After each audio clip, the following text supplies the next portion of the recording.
So one thing that I think is generating a lot of President Trump's interest in Panama is his concept of fairness. You see that the concept of fairness is front and center in a lot of the Trump administration's policies, especially the reciprocal tariffs that were announced on April 2nd. The same thing I think could be said to be driving a lot of the concerns about Panama.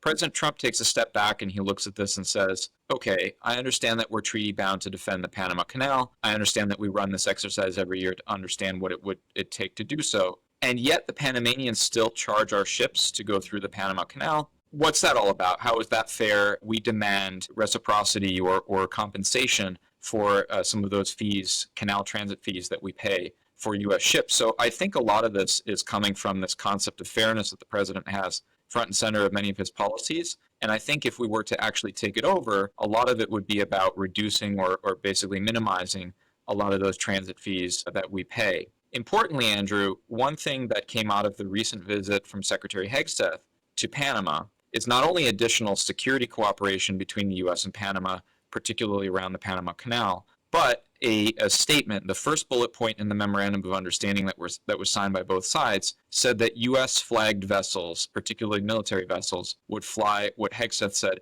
first and free through the canal.